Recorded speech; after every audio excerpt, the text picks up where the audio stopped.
Hello, what's going on? Welcome to Moviecast, the show where we discuss all things related to movies, shows, and especially our love for them. I'm your host, Adam, and today I'm joined by my lifelong friend, Owen Corbin. How are you today? Pretty damn sexy. Lovely. Well, today we're going to be talking about the Marvel Cinematic Universe, and more specifically, its evolution over the years, because a lot has changed since the release of Iron Man in 2008. The MCU has been a key part of both of our lives. As Adam said, we'll be discussing not just the MCU, but also other cinematic universes that have attempted to rival this powerhouse. That's right. Now, we could talk about the MCU for days on end because we're just that type of people. However, we don't have time. We could be going on for hours. Literal hours. Yeah, we've done it before, haven't we? Many times, especially walking out the cinema. Yeah, oh god. But I think we should first talk about the movie that brought us into the universe. So, what's it for you, Owen? Well, obviously I'd seen all the Raimi films, I'd seen the X-Men films as the timeline of which it goes. I'd actually seen Batman and Robin before I watched an MCU film. Oh, really? But my first MCU film was the GOAT, that is Iron Man 2. Oh god. Okay, I won't lie to you. Not my favourite Marvel movie, but it certainly is a great way to join because you can't go wrong with a bit of Robert Downey Jr. after all because he is just a great actor, especially Iron Man, such an iconic hero. I mean, he was definitely perfectly casted, but I've said this before and I'll say this again, mate. How dare you put slander on the name of Iron Man 2? Okay, it's not my fault I don't like it. Also, you said about how you watched the old X-Men movie and Raimi trilogy. It came out in 2010, I believe, Iron Man 2. Yeah, 2010. You would have been 5. Yep. So how young were you when you started? Well, I watched Iron Man 2 on Boxing Day, so Okay. my sort of introduction to everything was realistically that year. Okay. It's just my first MCU film, and I didn't grasp the MCU at first. I thought that where the Avengers had happened, I thought everything Marvel was in the same universe. Oh, I used to think like that too. It took me a while to realise that Iron Man wasn't going to bring back Gwen Stacy. Gwen Stacy. Gwen Stacy after the Amazing Spider-Man 2. So what year did you watch Iron Man 2? I watched it when it first came on Sky Cinema on that Christmas. Do you remember what year that was? Because that would have been like after 2014.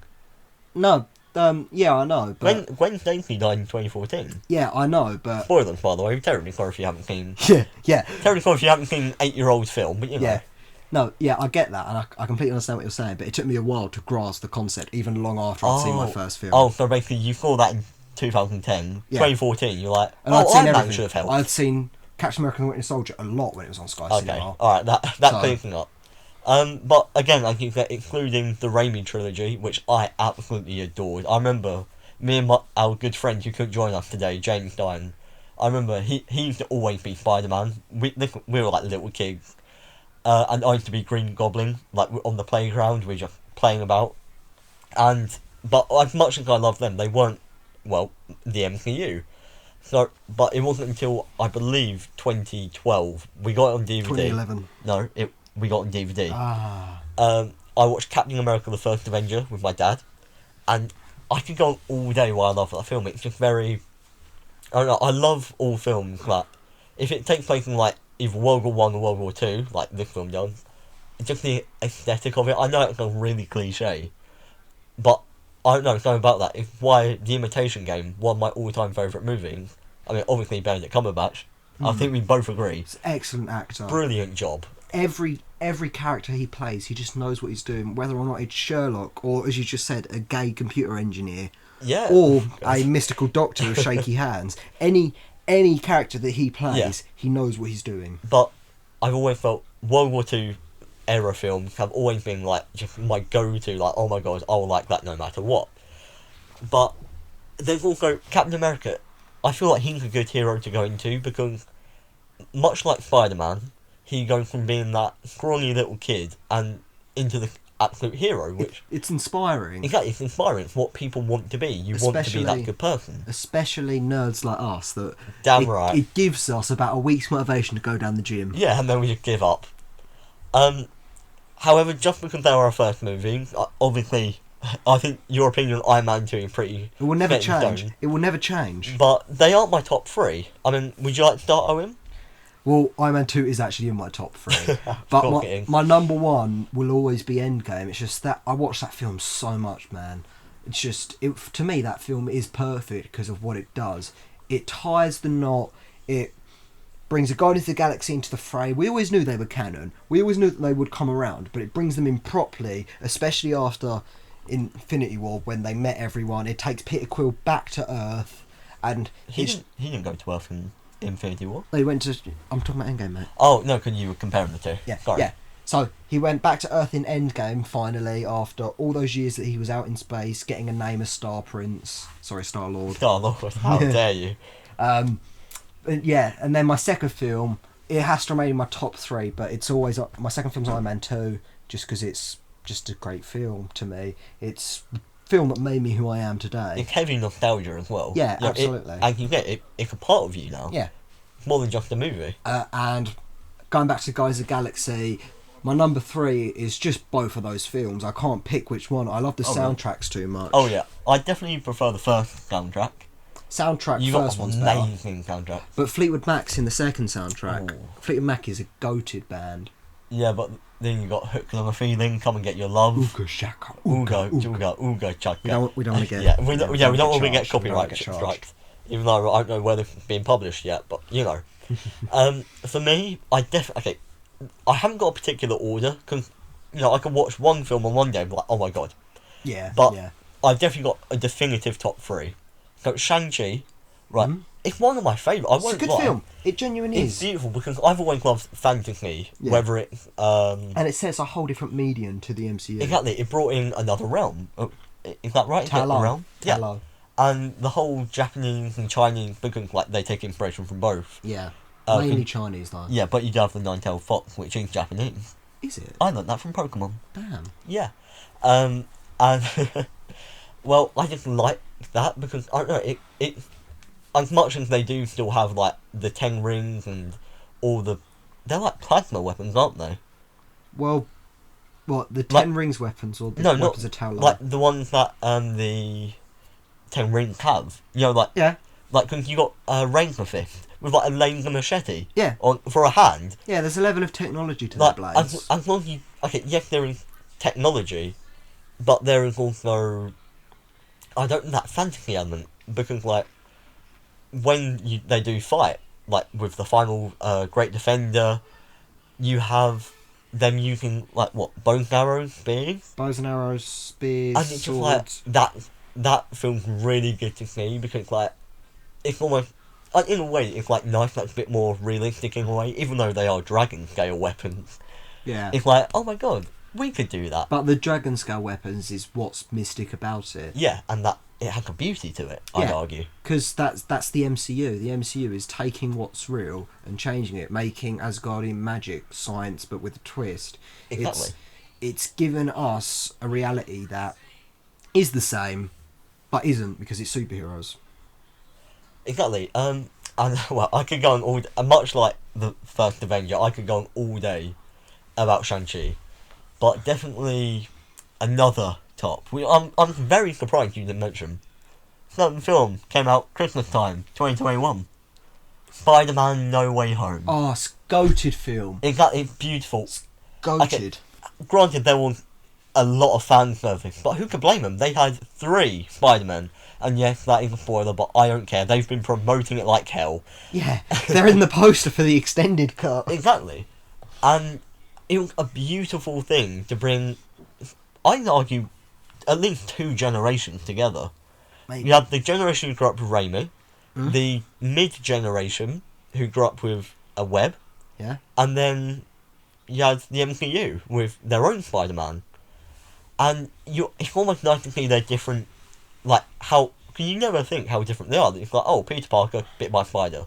But when you actually put them on screen to see them interact, you see how greatly different they are. It's how well they work together. You see that without Andrew having gone through the darkness after Gwen's death, Tom would have made the same mistake. And you see that Toby, after being by E-symbiote, after being trapped by his symbiote, also knows the darkness. There's a darkness that is in all of them, but there's that light and there's that hope and there's that beauty that is carried throughout Spider-Man. In a way you could kind of argue, although it was the MCU Peters aren't made to deliver the "with great power must also come great responsibility," you could argue that although yes, she was the actual one, Peter 1 and Peter 2 played...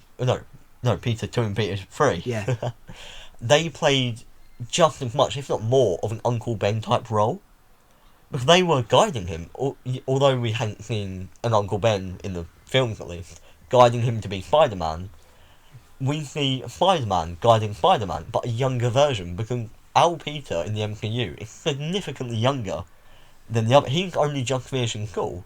Whereas, He's graduated, he's about 18 now. exactly, where both of the other two Spider-Men, their films take place later, with... And they're about the age of their actors now as well, which is a nice touch. Exactly, which is quite nice. It shows their experience. Yeah. They get to share things. Toby's back. Exactly. Somebody got work of age.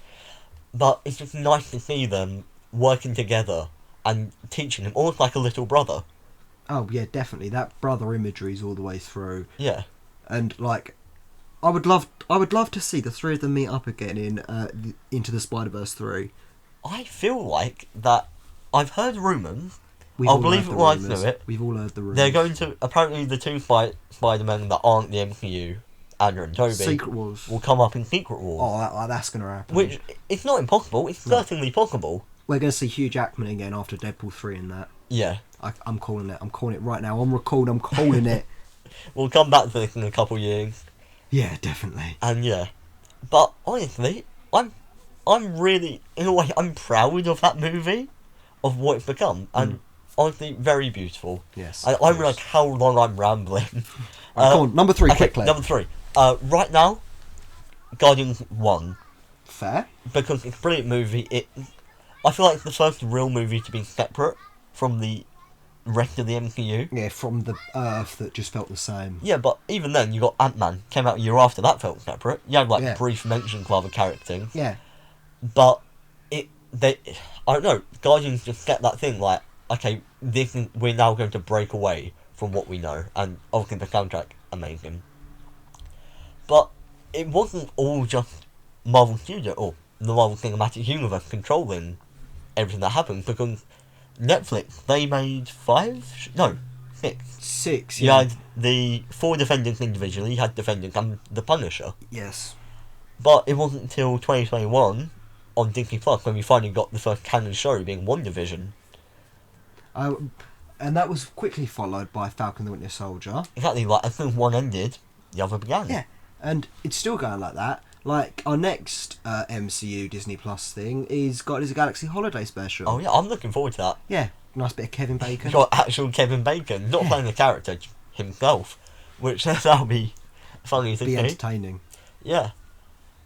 But, okay, I want to talk about, because I feel like you're the right man to talk about, how is it better to have a show than a movie, or how is it worse to have a show rather than a movie? Well, TV shows, they take over a lot longer a time, so you can have a better arc. Think about it. We had a lot of Sam Wilson. He showed up near enough every year, but we didn't get to meet the proper Sam Wilson, and it felt like a whole new character. Oh yeah, definitely. We didn't get to meet the proper Sam Wilson until he became Captain America. And by the way, for anyone that doesn't think that, he is Captain America now. Yeah, he is. He's not Captain Falcon.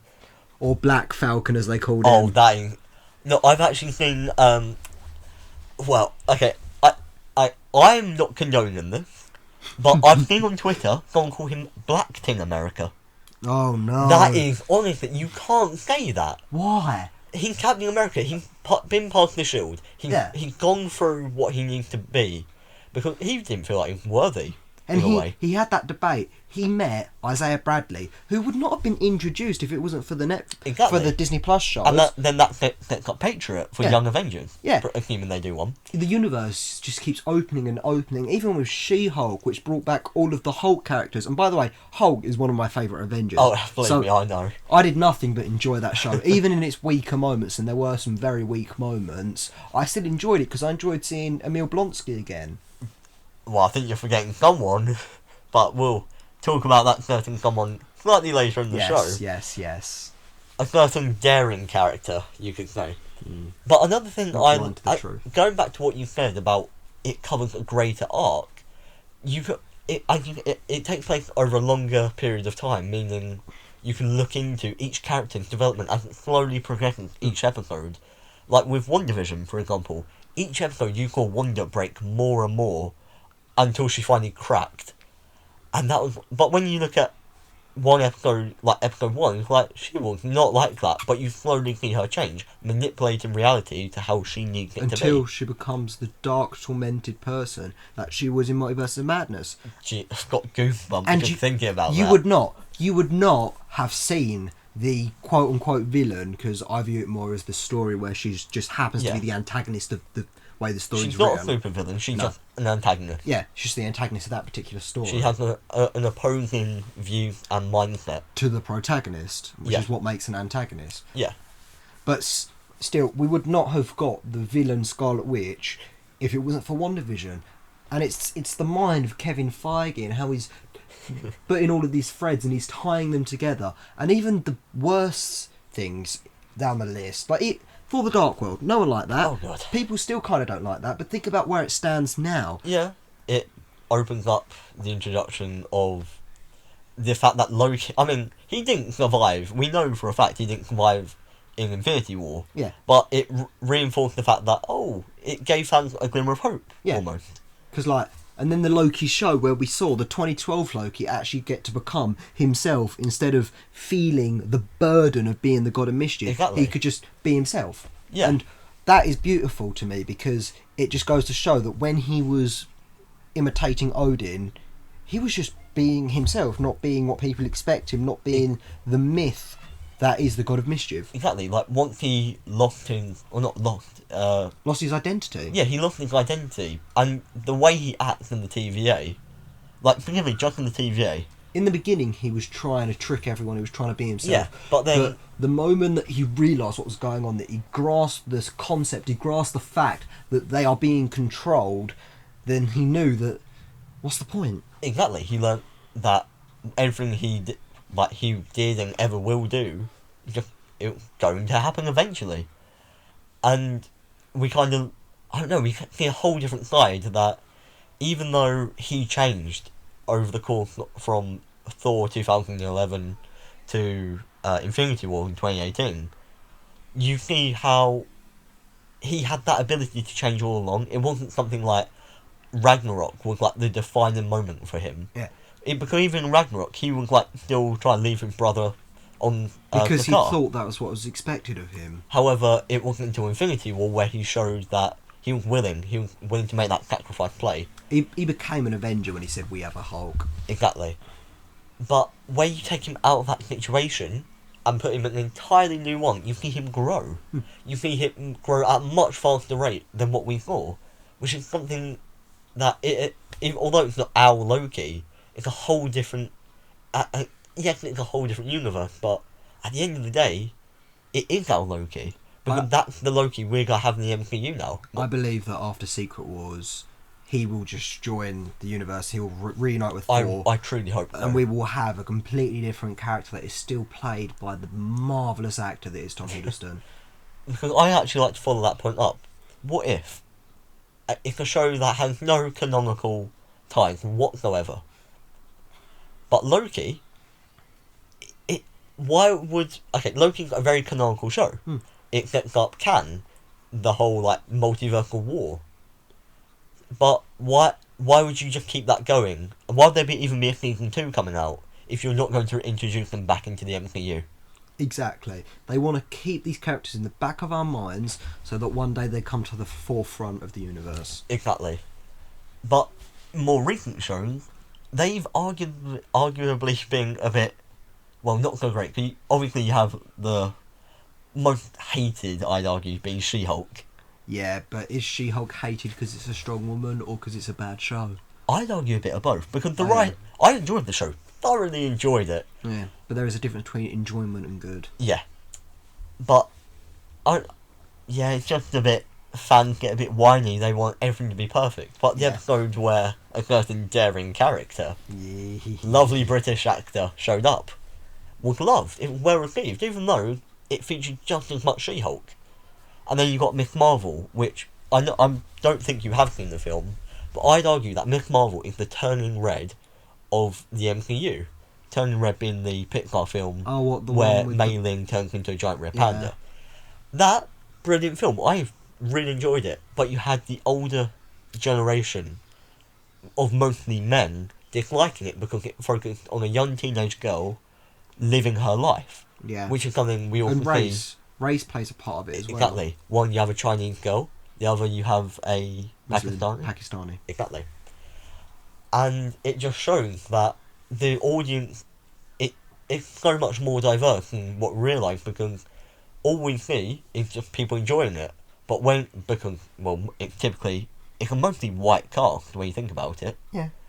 But when you see it focused on a character that's not white, such as I mentioned, Twitter thinks of the Falcon as Captain America, and now you have a bunch of grown adult white men hating on a show that countless teenage girls will probably look up to. And it's for them. We have our heroes. Exactly. We have our Iron Man. We have our Hulk. We have our Captain America, no matter what race. Yeah. Captain America's still a bloke. It shouldn't have to appeal To men all the time. Exactly. It should be able to appeal to everyone. And I'm sorry, I've heard countless stories of women walking into comic shops and feeling uncomfortable because of all the stuff that's up the wall. Like, think about how Captain Marvel was drawn when she was Miss Marvel. Oh yeah, that. In fact, that was a dodgy story arc in the 80s or 90s where she married her son and all of that. Yeah. To be fair, the whole comic, obviously back in the 1900s, which is weird to say, but when you think about it, the 18s, 17s, even the later decades, they are part of the 1900s, Yeah. which feels very weird to say. Yeah. But if you think back to that time, it was normal to overly sexualise Of course. characters, and obviously that happened to Scarlet Witch, Yeah. Elizabeth Olsen. She even said, "I don't want my final Scarlet Witch suit to be overly sexualised," which you of course she got. The suit that she got in Multiverse of Madness and WandaVision, I know the suits are a bit different, but I still feel that both those suits are sexy suits, but they're not sexual. Yeah, they embody her power. Yeah. Whereas you got a fan feel, "Oh no, she needs to be in basically a Nothing. bikini." She needs to be in nothing. No. She doesn't need to be in nothing. That suit is perfect. And it works for Elizabeth Olsen, it works for the character, it works for the story. Exactly. And me, as a fan that has quite a big crush on Elizabeth Olsen, it works for me as well. I was waiting for that to come. But, yeah, it's just... I don't know. It's almost as if people... They like it when women are in power, like just the Scarlet Witch, but they don't like it when they're the lead role. Yeah. Which is criminally unfair. Like She-Hulk again, it's a strong character, and She-Hulk was drawn strong and sexy. Yeah. Sure, her outfits were maybe not the best. I own a couple comics where... Oh, do you? I do, in fact, yes. I own a couple comics where if you look at She-Hulk, you might as well be looking at something else. Yeah, but She-Hulk, she's aware of that, obviously. And she was always drawn with the muscles like in her legs if she's kicking someone in the face or whatever. Yeah, but obviously the show changed that. It gave her more of a unitard almost, which, fair play. There's no reason, if the actor or actress feels more comfortable wearing And again, that when in human form. That is another balance between sexy and comic accurate, but not sexual. It doesn't need to be sexual. All they did to her super suit was give her sleeves and slightly longer legs. Yeah. Which, that is perfectly fine. There's no reason it has to be sexualised. Of course, yes, people will enjoy it, not just men, but some women out there too. And non-binary people, because, we don't discriminate. No, not at all. But it's just unfair, because, as you were saying, it's unfair for women to feel like that. Yeah, they should not need to feel uncomfortable. I know this just does sound like I'm preaching in a podcast, which, that happens all the time, but what we're saying is something we are knowledgeable about. We know a lot about the MCU. Yeah. Of course, you know a lot more than I do, Owen. Yes. But it's something that we know and we care about. Yeah, absolutely. But I feel like we've spent a lot of time talking about the MCU itself, but as we said earlier with the previous films, such as the Raimi trilogy, the previous X-Men films, they aren't part of the MCU. No. Technically they are now, because the whole multiverse opening Yeah, up. but they're not part of that core 616 timeline. They're not part of the prime timeline. And there are an absolute plethora, which word of the day, by the way, Word of the day. of projects that just take place outside. You got Blade, Daredevil, which more coming on him later. Yes, of course. The newer quadrilogy. I'm not talking about the old X-Men movie, but the newer one, which I absolutely love, by the way. Like, I don't think there would have been a better two actors to play Charles Xavier and Magneto. Yeah. Fassbender and McAvoy, they do the job so well. They got it right both times, which not only is rare, but that just shows the magnitude of the actors they picked and the people they had working on those films. Exactly. Up until it became about making money with Apocalypse, which I do enjoy, even though I get it was just a money grab, and Dark Phoenix, which was 100% just a money grab. Hey, I actually enjoy those films more than any person should. Like, I would happily binge watch those 4 films, than watch the sequel trilogy. I'd rather watch 4 mediocre. Actually, no, the first 2 are lovely. Like, I'd rather watch all the 4 of those films than the Force Awakens, Last Jedi, and Rise of Skywalker. Rise of Skywalker can go to hell. Oh, we don't like that here. But they're going that they just do so well. Especially you got Evan Peters, hands down the best Flash. There was not Flash. Flash. I can't believe I just get that. Hands down the best Quicksilver. Grant Gustin's the best. Because Flash. you had Aaron Taylor Johnson in Age of Ultron. Yeah. Grant Gustin, beautiful Flash, literally. But but you have Quicksilver. He was actually only killed in Age of Ultron, so the X-Men Quicksilver can thrive, which I don't mind.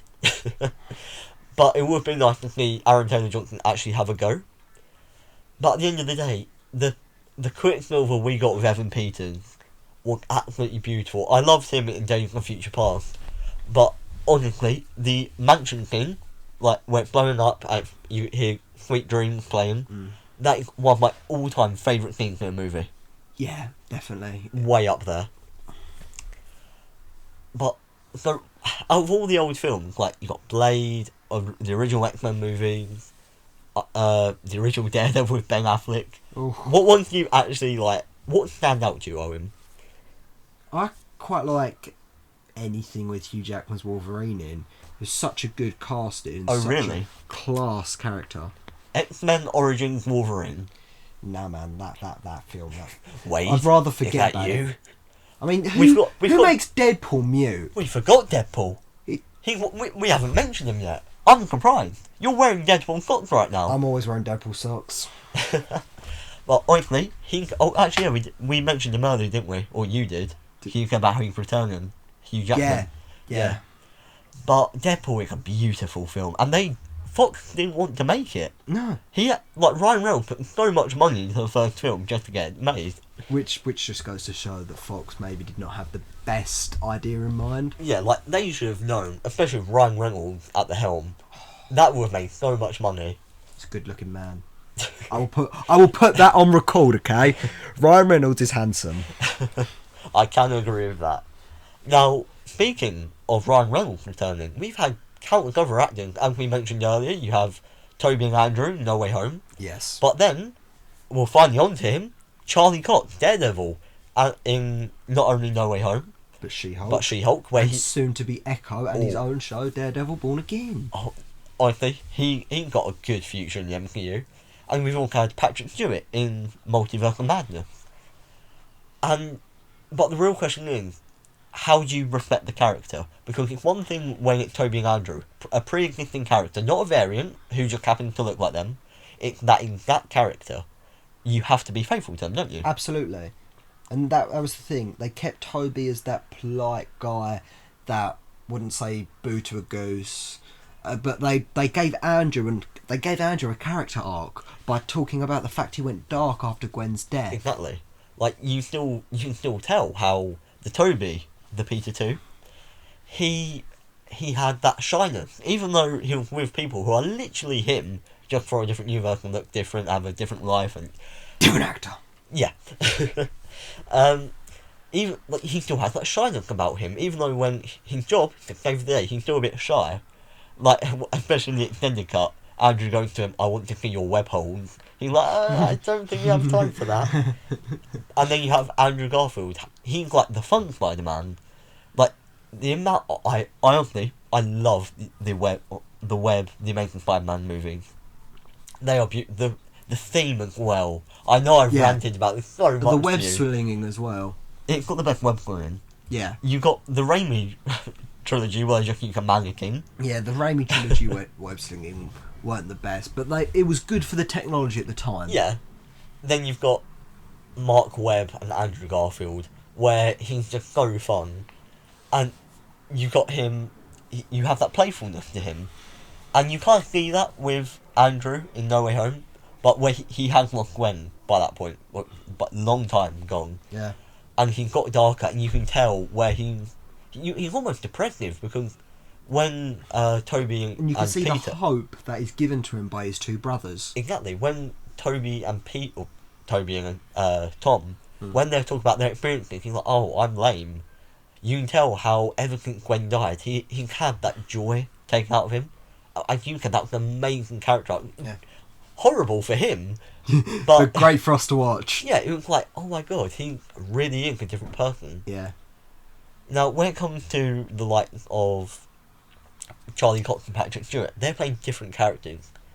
Now, how do you feel in regards of them respecting their original character? Because they're playing a variant. They're not playing Al Daredevil that we saw on the show. They're not playing Al Professor X. They're playing a completely different character, but they're also the same. How do you feel about respecting the original? Well, I think it's definitely important because I love them.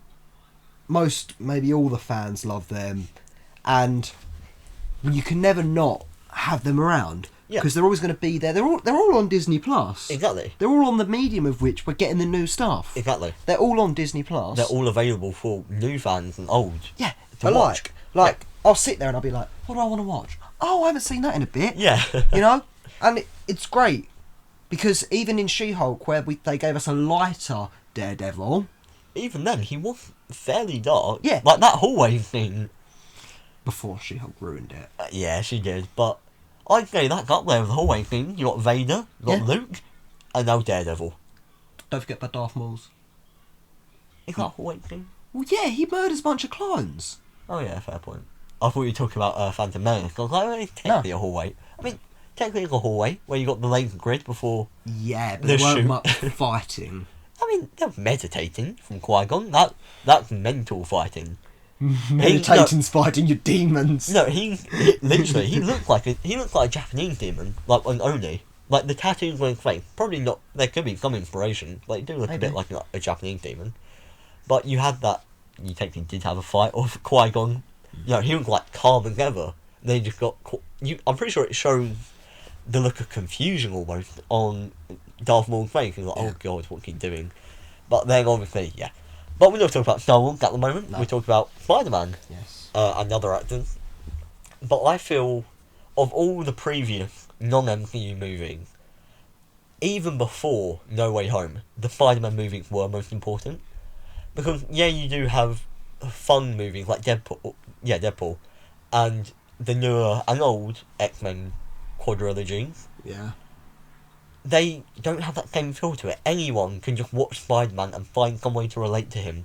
Anyone can jump in to, like, a film, no matter whether they watched any of the trilogies, or in Andrew's case, a duology. Especially to me, as a scientific nerd that doesn't get much women, you know, someone that's good at science, bit nerdy, and, you know, it's the element of Spider-Man. It shows us, it shows the reader that's reading, and again, that's what's great about bringing in Spider-Gwen, because it's something for women, but Exactly. it's also much the same. It's someone that we can all relate to, and that's what's great about Spider-Man and Miles Morales. Exactly. Anyone can relate to Spider-Man, whether they're white, male, like the actual defining characters of Spider-Man, or whether they're anything, because some way he will relate to you, whether you're a bit shy, whether you're a bit nervous to go into a new situation. But at the end of the day, he has that hope, that confidence that we all want. And as you were saying with the introduction of Miles Morales, an African American character, and Spider-Gwen. African American and Latino. Exactly, even more. Like, it just appeals to so many more people. And Spider-Man is critical for doing that. Yeah. Because he is your friendly neighborhood Spider-Man. And even though the two sets of films are outside the MCU, they even show how the MCU is evolving. Because you have... And you had Kevin Feige working on the Raimi trilogy. Exactly, he worked and the on it. X-Men films as well. Exactly. Because if you just look at the Spider-Man films, so you got Raimi, Webb, and then tie into No Way Home, as if that's one continuous timeline, you have the Raimi movies, where there's not much, like, technology. Yeah, you got, like, surely, I don't know how to explain, like, the villains are technology-based. Yeah. But it's not a key part, like, you don't see him at Oscorp, like, doing, like, hologram, like, calculations like you see with feels Webb. Believable.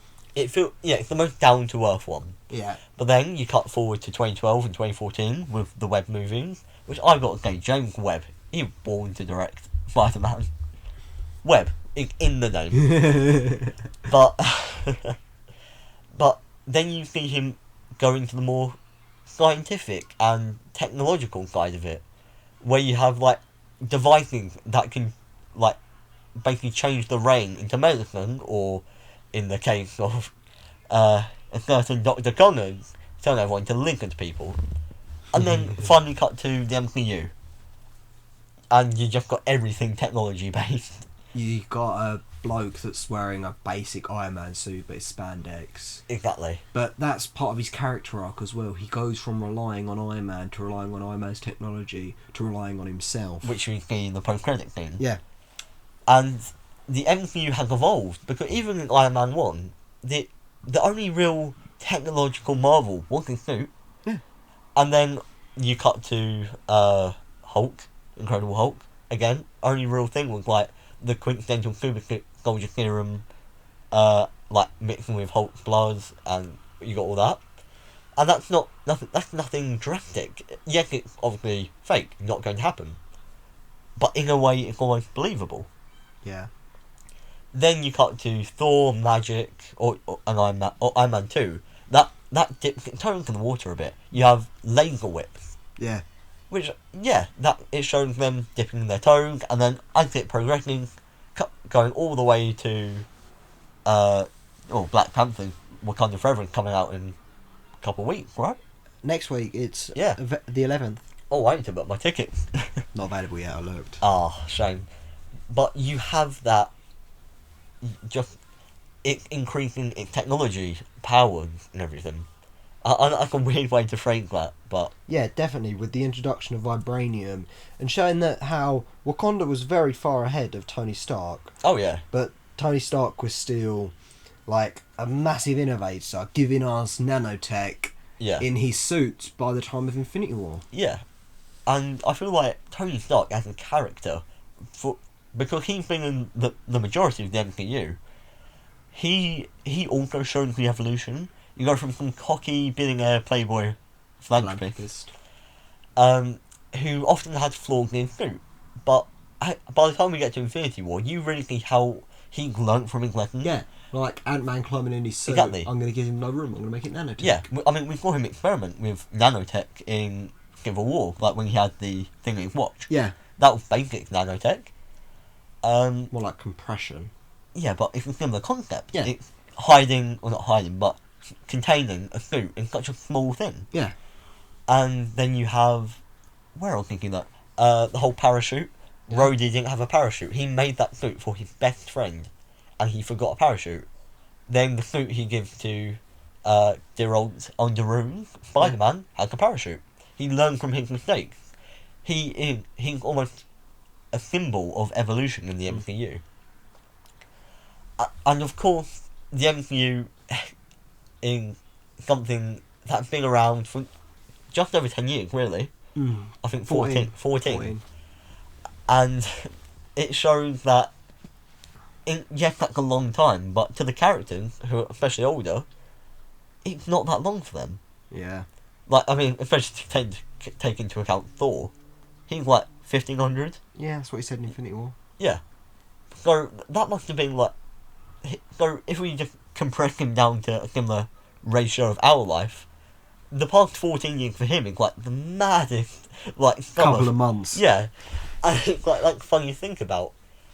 Now, of course, where you have a long-going franchise like the MCU, you definitely have rivals, and there's one in particular that has tried to rival the MCU, the absolute juggernaut. And have any guesses where that is going? Or maybe it could be the comic book company that did rival it and actually had better profits for it than a while, but not in films. Oh no, the films are definitely better. But of course, for those who have figured it out already, I'm talking about DC, who tried to start in their own cinematic universe. Oh, well, can you really call it that? I mean, No, it's a bit of a toilet. yeah, I mean, DC and Marvel, they have been competing for years, or decades, even, nearly 100 years when you think about it. Yeah. So DC started in the 40s. No, before that. 30s? Marvel was Timely Comics during World War II when they Yeah, but introduced they still Captain started, America. and they were a comic book company. Yeah, DC had Superman. I think it was... You had it focused on Batman, didn't it? No, Superman was first. Really? Yeah. Oh, because I thought it was more detective comics. Yeah. Just look up, no, what? We're going to get a little check for Yeah, all you at home. we're fact checking. Give us a second. Action Comics #1, June 1938. Yeah, so not that long. They have been rival comic book companies, because when you think about it, children, like, although comics were a lot cheaper, they could either buy DC or Marvel, or whatever they were called back then. And that just shows, even back in the 14s, they were rivals. And we see them rival everything, whether they're... Yeah, first issue of Batman was Oh. 1939. So There we are. Superman's first. Oh, fair enough.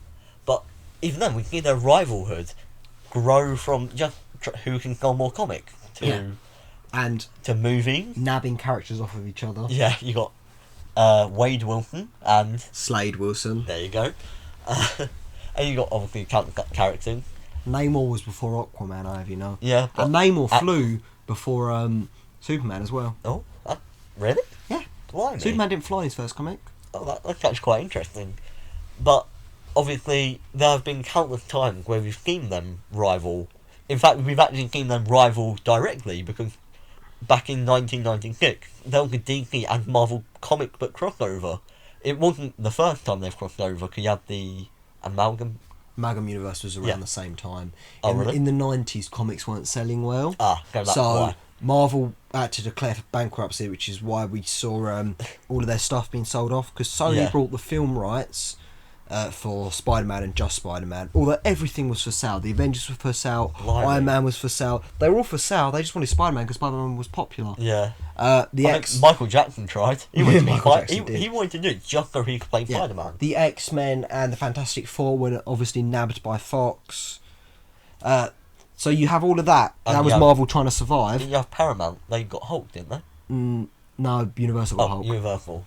Who am I thinking of? Paramount was how Marvel released the films up until 2012 with okay. Disney. Oh, before Marvel Studios. Yeah. Okay. And the Amalgam Universe was just that. So in Marvel versus DC, that everyone's fighting, they're all blah blah blah, and then Yeah. they realise. And the way they explained it was there was two brothers that were the universes, Okay. and those two brothers at the end of the story combined, Yeah. and when they combined, it made the Amalgam Universe, where you have one of my all-time favourite comic book characters. I kid you not, they combined Wolverine and Batman into Darkclaw. And Yeah. It's such a sick I character. knew where you were going as soon as you said, one of my all-time favourite characters. Now, as much as I wish we were here to discuss that, we aren't. But what are we here to discuss? None other than the weirdly named DCEU. Yeah.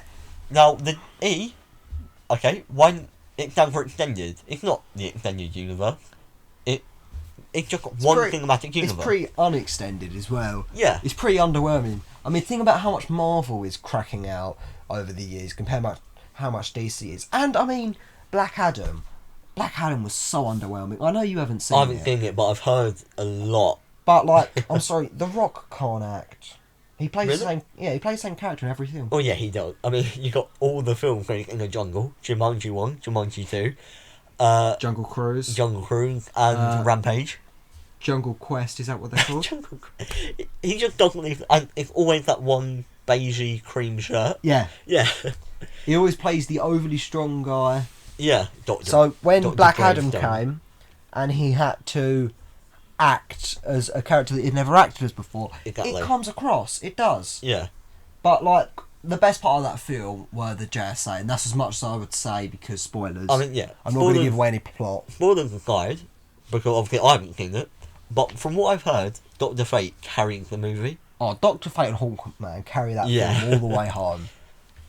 But, however, the DCEU, their own cinematic universe, right, if we just focus on the one timeline where you got, like, Man of Steel coming out in 2013, and then, BVS, yeah, 2016. Batman vs Superman, the Justice League, I lean more towards the Snyder Cut personally. yeah, but that timeline, I'd say, Man of Steel, definitely good, Shazam, brilliant, Oh yeah, good film. Good film. Aquaman and Wonder Woman, they're alright, they're not my favourite, I quite liked Aquaman. yeah, but the films are mostly mid. Yeah. Now, if you look at the films they've made that aren't in that universe, that they aren't trying to, like, squeeze into, The like, Batman. fitting into their story, Oh. the Batman and the Joker Oh. are cinematic masterpieces, if I have that right to say so. I think you do. I mean, the Joker came out in 2019. It was, in a way, a commentary on how people... Society treats the mentally ill. Society. But it was also so much more than that. It was one of the first films they did right. And it was also a film that focused on the villain. Yeah. Which they tried to do with Suicide Suicide Squad. Squad, but good thing to come out of that movie was the 21 Pilots song, in my opinion. And Margot Robbie. Damn right. But then you cut to 3 years later, then you got The Batman. Something's In the way. That's all we're gonna say. Yeah, don't want to get copyright. But the Batman, beautiful. The soundtrack as well. Michael Giacchino's score is something else. I know. It's I know you've beautiful. probably heard this in other podcasts since we're a bit late to this particular party, but I'm sorry. I came up on my TikTok the other day. The Arkham Knight Batman with that particular score, and I'm Ooh. sorry, that hit hard. I love the Arkham game.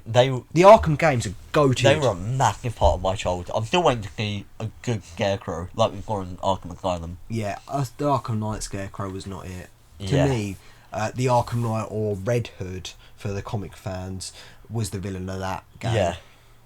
I don't know, it's something about the Batman. It gives you that feeling like, oh my god, this is like a comic book. Similar to like Into the Spider-Verse. Yeah, I'll be honest with you. I laughed when they cast Robert Pattinson. Yeah, so did I. I was like, I thought, what's this? What are they going with? Oh, they made such a good decision. I know. Like, he did go into that more like emo Bruce Wayne. But then again, everyone was doubtful. He's like, oh, you got Cedric Diggory. Oh, you got Edward Cullen. Don't know. Have Edward not Cullen. seen Twilight. Yeah, but everyone's really doubtful. But when you look at it, he delivered such an amazing performance. And with a supporting cast, you got Andy Serkis and Alfred, Yeah. which I shed a tear when We like- thought he died. yeah, I was like, no. We actually watched it together in cinema, Yeah. and we were just shocked. And we were trying to figure out as well. Yeah, we're For like, the whole no, film. he wouldn't die. We were sitting there and we were trying to figure out what was going on because it was a detective film that was engaging Yeah. you as the They detective. even had promotion where it was like you I was had to, on ratterladder.com Oh, God, every God. other week. like checking. Oh my god, it's updated by Yeah. 2%. And I actually figured out some of the ciphers. Yeah, go on, lad. I mean, you did use like Rockstar or New Rockstar. New Rockstars. But, Sure, yeah. I did use their Yeah. alphabet, but I still send that stuff to the group chat, did I not? You did. I still send what I found to the Did group indeed. chat. But the majority of the film don't do well with critics, and but the almighty, or not almighty, we'll say the powerful James Gunn is taking over as the head of the DCEU, and he's basically having the same role as Kevin Feige. Oh, how Kevin Feige. You're goddamn right. Nah, but I have high hope for Kevin. Oh, not Kevin. Oh, the Kevin James Feige, Gunn. James Gunn, because he's given us the Suicide Squad, both Guardian films, The holiday special when that releases, Yeah. and Volume 3 And when Volume that 3. releases. and he's got. Don't forget the Scooby-Doo films. Oh, this guy. Oh, he's only a writer, but even still, he's got. I feel like he's the right person. He is, definitely. I mean, you could have. He spent enough time around Feige to Yeah. know how he thinks without ripping him off. Yeah, exactly. You're not gonna have like the DC. Right, we have phase 1. We're gonna start off with Batman, the tech billionaire, and Yeah. he finds himself. Then we're going to cut forward to Batman 2. No, it's going to be unique, while also following similar patterns. Yeah, it needs to be itself. Yeah. However, as we did cover earlier, there is another cinematic universe that does technically rival the MCU. Even if it is owned by the same... Yeah, but they're Organisation. rivaling each other to make more money Yeah. for that one organisation. And that is, would you like to announce it? It's Star Wars. Oh, what a beautiful 2 trilogies. Nah, jokes aside, throughout the past nearly 50. 79. 74. 74? Yeah, 74. New Hope, I believe. It was 70 something. Oh yeah, because 79 is when Star Wars was rebranded to A New Hope, and Yeah, Empire Strikes Back came out in 80. yeah. So it was mid 70s. Okay. We're gonna yeah. fact check. Yeah, fact check that. But obviously Star Wars, massive franchise. 3 trilogies, although we don't like the new one. 2 spin-off films, being Solo and Rogue 77. 77. Oh, midway point. And obviously all the shows, got Mandalorian, Boba Fett, and like Clone Wars. they're Andor. animated. I'm really enjoying Andor at the I haven't moment. caught up on that. I've been meaning to, I will. But it's safe to say that while the majority of them are pretty good, there is a dreadful exception of Rise of Skywalker. To me, that film God. never happened. They shouldn't have kissed. They makes no sense. It makes it a Disney film, not a Star Wars film. I know, They shouldn't have kissed. I know. They shouldn't have. No one liked that. I'm sorry for your eardrums. Yeah. Of course we don't like that. We're definitely not going to ignore that. There is no movie. Sorry, what were we talking about? Yeah, exactly. What movie? Anyway, it is a massive franchise. It makes absolute billions for Lucasfilm and, of course, Disney after George Lucas sold the rights, bringing on the Dark Times. The Dark Times that were the sequel movies. Oh, God. You know, I'm not really the biggest fan of the sequels, but I will admit, I liked The Force Awakens, I liked The Last Jedi. I have the potential to like Rise of Skywalker, No, you should not. because I like The Goonies, and it is basically The Goonies. Okay. When you have a line where it's for justifying why the villain that that died at the end of the original trilogy is somehow Palpatine returned, my hatred for not just Rise of Skywalker, that trilogy is completely justified. Like, how can they Palpatine come back? Okay, how are you bringing him back? Somehow he returned. But what's Basically, good is Jon Favreau is trying to explain that in his whole Mandalorian era. He better be. But how? Okay, so obviously it's a big movie franchise, but how is it a rival? Well, it's just the sheer popularity at the end of the day. Loads of people love it. We love it. Oh yeah, of course. And like, that's what Disney Plus is doing, because they know not to clash the two, not to release them on the same day. Exactly. So it's giving us that time where one day it's Andor, we can watch Andor, we can like Star Wars, and then the next day we can watch She-Hulk, we can like Marvel. Exactly. They're not clashing, and they're making the money off of it that just makes Disney needs They're less money. Yeah. Not more money. To be fair, the one thing I dislike about Disney Plus, which I know James, he would go on for hours, is that the fact that nothing comes out on Friday anymore. It Yeah. used to be such a nice way to end your week. You know, whether it's school, college, work, Friday. No. It's Friday, I can come home, I No, can it's put my Wednesday feet up. and Thursday. Oh, it was Thursday. Thursday for She-Hulk, that was only because Andor Yeah. was on Wednesday. But, I don't know, Friday would have been nice, but I'm not going to complain, we'll still get the content at the end of the Yeah. day. Still building these beautiful universes. But if you compare the three franchises we mentioned, Marvel easily is superior to all of them. Yeah. Because they have a coherent story, even though the more recent films are a bit iffy. They keep that coherent story.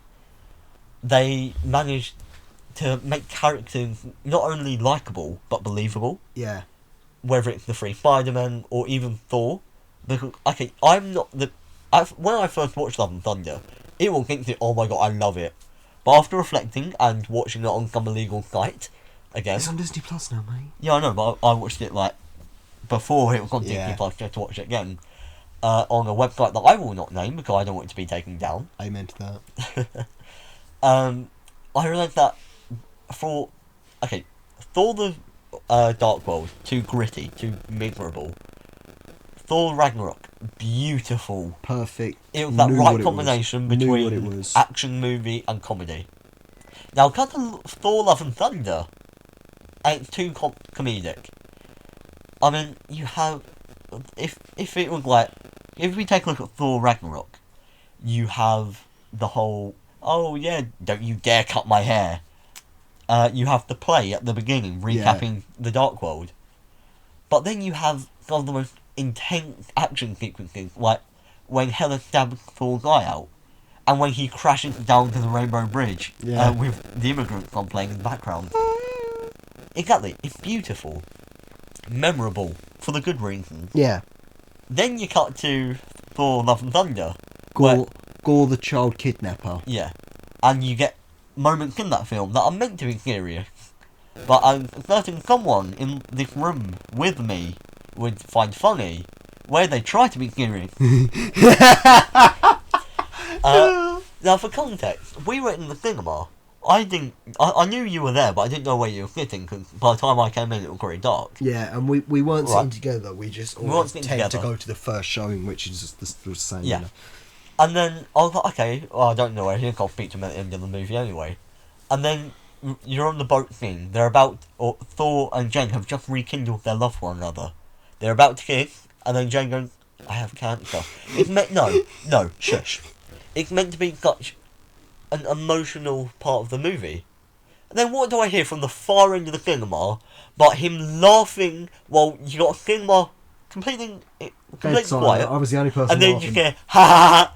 What? I'm sorry. There was that tension. There was that level of seriousness. They're about to kiss. I'm feeling that tension. I know, but through the two good actors. There's Owen. And then the tension is cut. The tension is cut instantly by the I have cancer joke. Exactly. It's a joke. I'm gonna laugh. I know, but at least if they kissed when they did, it was believable. I'm not going to mention the two people that did kiss, but we know we don't like them, and their names rhyme with hey and 10. We're not gonna mention them though. But overall, what would you say? Has the MCU evolved for better or for worse? Because like I say, it's a bit of both. Better in the sense that the story, it's not just relying on Iron Man anymore, which I feel like a lot did come from him. He was like a key character, even in movies that weren't his. Avengers, you could argue, were his movies as well. Yeah. But Civil War, not his movie, yet he played a key part. He was almost... It should have been Iron Man, Captain America, as a movie. Robert Downey Jr. was definitely second on the call sheet. Exactly. And then you have Homecoming, where he features and plays a key role. As a mentor. And now we're free from that. Or not free in a good way, but it's almost like some characters, such as Spider-Man, are finding their own independence, who they are outside of what we've seen. And we've got new characters coming up, such as Moon Knight, who I can't believe I haven't mentioned yet, but I love that show. It's a good show. I watched that on the plane to Egypt. Oh, you are an absolute hero. But there's so many things the MCU does right, but then there's so many things it doesn't do well, such as the poor comedic timing. Yeah. The forcing of comedy. It's not necessary. Sure, it's good to have a laugh, but you don't need a completely comedic film like Thor Love and Thunder. I love Taika Waititi. I mean, he did make The American Inbetweeners. He was behind that. Was he? Yeah. Oof. But I love his work in the MCU. I love him as Korg. I love Ragnarok. But Love and Thunder, looking back at it, doesn't hit the same. It's No. too comedic. Yeah. But then you look at, like, what can you actually compare to the MCU? Yeah. There's nothing that is a direct parody. And I feel that all this new stuff that people have been saying is a bit worse. I feel that you can't actually judge the MCU until the particular saga that you're in is over. Like the Infinity Saga, it's up there. It's great. Yeah. It's excellent. But I feel you can't judge the Multiverse Saga until it ends, because that's the point of the MCU. I don't think you can judge. So, you know how you got all those angry white male hating She-Hulk and Miss Marvel? And Shang-Chi. And Black Panther. No, but I'm talking about these shows in particular. Yeah. They're refusing to watch it. Why do they hate it? And they review bombed it. Exactly. If they haven't seen the show, why are they hating it so much? Because, like, how can you give a definitive opinion that you hate a show? Yes, they didn't like the CGI of She-Hulk that they saw in the trailer. But it did improve from the trailer. Not by much, but it was good. And it's hard as well, because Hulk, you can give him stubble, you can make his face rough. But when you're trying to make a female character beautiful, but the character is completely animated, it's going to look weird. It's going to be a hard task to do. And I think they did quite well. They did well. I mean, obviously it wasn't perfect. Nothing is, though. But it was okay. It was acceptable. It didn't take away from the story. You didn't have to not look at it. Yeah. And then you got Miss Marvel. I honestly, it was a bit rushed, and there was some a bit poor comedic timing. But overall, I enjoyed the show thoroughly. Yeah, it's a good show. show. There wasn't anything I'd really change. Like, I don't know, maybe give a bit more explaining to the Bangle, but they're going to do that in the Marvels anyway. That's the whole point of the MCU, though. It all ties together. Yeah. So, I don't... As much as the MCU has changed, for better or for worse, I feel like, overall, it's changed for the good. And would you agree with that? Yeah, definitely. And I think that is a great place to end this episode of Moviecast, which I feel like I may change the name eventually. But, you know, Moviecast, I could, from a quick Google search, all I found was a web series where it's more like a top 10 list. We're an actual podcast. We've earned this name. Bosh. We're probably going to get sued by the actual top 10 list. But, you know, if you have made it this far, thank you so much. And obviously, there is someone, my teacher. Hello, Sam. I don't know if it's you listening to this. It could be Darren. But, you know, shout out to anyone. Darren, Dan, Sam, Lucy, maybe. Adam. Great name, by the way, Adam. You're a great teacher. Yeah. And if there is anything any of you listeners want us to discuss in the future, please do not hesitate to let us know. Of course. Well, you know, I want to continue this outside of just my coursework. For real, man. And, you know, if you will continue with me, we could, you know, it's going to be just us two. We'll maybe bring on James. Every once in a while. But no, he's not dedicated like we are. Yeah. But I'd honestly really love to thank you, Owen, for helping me with this project, because honestly, you've obviously been my lifelong friend. And doing something like this, sharing something that's personal to me, I love media. Again, I know I've done this before, talk about my love for media and part of my coursework. I'm not trying to suck up to you. I've done this before. Like I did a whole vlog on why I love media, but I do. I love media. One day I wish I could direct my own movie. I've told you this before, Owen. I want to make a movie like Revenge of the Sith, and other films did for me, where they set me on my journey. Yeah. I want to be that guy for other people. I want to be someone else's inspiration. Yeah. Like, so many, like Sam Raimi to so many people, like George Lucas, Kevin Feige, Jon Favreau. Exactly. Like he is to everyone else, or like they are to everyone else. I want to try and be that someone to, even if it's just one person out there. So that's why I'm so happy you've been able to help me with the project, Owen. Of course, mate. So I hope everyone listening has a great day, and we will, well, hopefully see you in another episode. Yes. Thank you, everyone, and Goodbye. have a good day.